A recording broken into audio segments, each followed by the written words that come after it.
Welcome to this week's Torah lesson. This week's Torah portion is Parsha Matot and Massei. The question of the week is, what is the best way to educate someone that is struggling with their Judaism? So in this week's Torah portion, Parsha Matot and Massei, in the beginning of Parsha Matot, we learn about the laws of Nedarim. The laws of Nedarim are, someone makes an oath. In other words, something that's permissible. You're allowed to have it. You're allowed to partake in it. And you decide you want to abstain. So the way you do that, according to Jewish law, is that you say the item that you really could have, but you want to stay away from, you say it's like a sacrifice. Since a sacrifice is holy, and there are certain requirements that you're able to partake or not partake, and you make this neutral item into a sacrifice for you, and therefore now you cannot have it.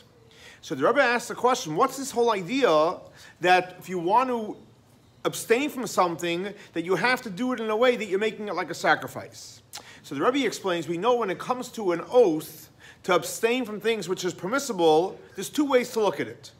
One way you can say, all right, you want to try to stay away from things that, even though you could have it, but you want to abstain.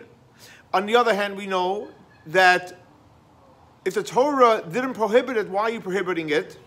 So that's why when a person says, I am staying away from it, not, God forbid, to point out it's a bad thing.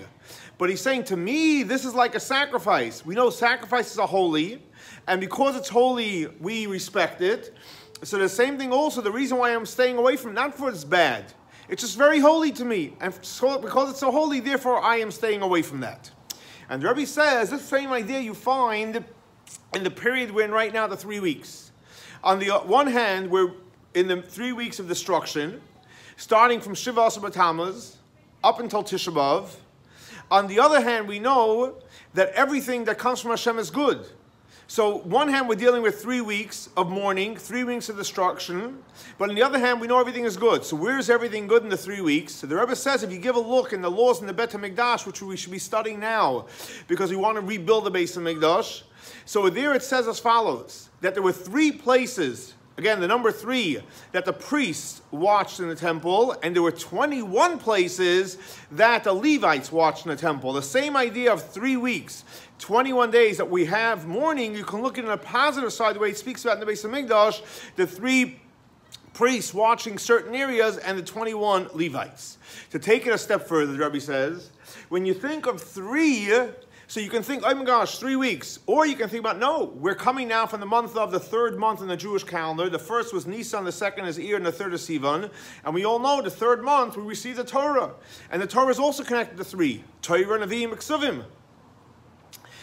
And also we're looking forward to what? The 3rd Beis HaMikdash. So when you think of 3, you can think of your choice of what? The 3 weeks of destruction, or you can think about the upcoming 3rd Beis HaMikdash.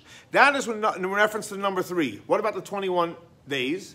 So the Rebbe says, because we know when Hashem met Moshe Rabbeinu the first time, and he told him to take the Jewish people out of Egypt, Moshe Rabbeinu told Hashem, how are they going to know you sent them? What should I tell them? Who are you? What's your name? So Hashem said, Eke Asher Eke. In other words, in Hebrew, it's Aleph, Hey, Yud, Hey.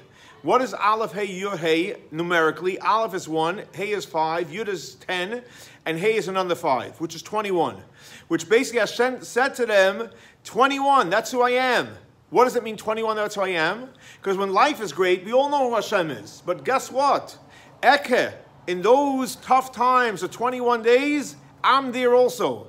So in other words, even in the 21 days, who is there behind it? Hashem is there in everything.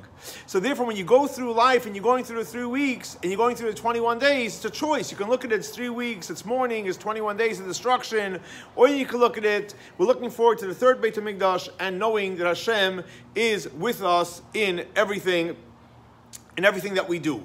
And that's obviously our choice, the way to go through life.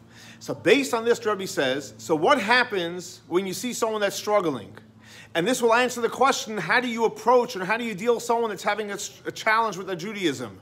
You can either look at it and tell them, God forbid, you're challenging. But the Rebbe says, no, because you learned from the laws of Nedarim that we have the power with our speech to make something holy. We can make something holy. So we meet someone that's struggling, we need to use our speech to make it a holy experience. How? By looking into the essence of the person. Just like when you look into the essence of the 3 weeks, which you see 3 holiness and 21 holiness, where Hashem is there, you have to tell the person, look, you are a child of Abraham, Isaac, Jacob, Sarah, Rebecca, Rachel, and Leah. You are a precious child of Hashem. And when you approach the person, without, God forbid, telling them anything negative, but you use the gifted power of speech, the power that you can make things holy, and you tell the person how great and holy they are, they will respond with warmth and enthusiasm, and they will embrace what they need to do to come closer to Hashem and make this world a better place. Thanks so much for joining us for our weekly Torah lesson. This week's Torah lesson is dedicated to memory of Baruch ben Aryeh Leib, Shlomo ben Yosef, and Rachel bas Lipa. May their souls be elevated by the Torah we're studying in their memory. Have a great, blessed week, and we should only say and share powerful and beautiful experiences. Have a great week.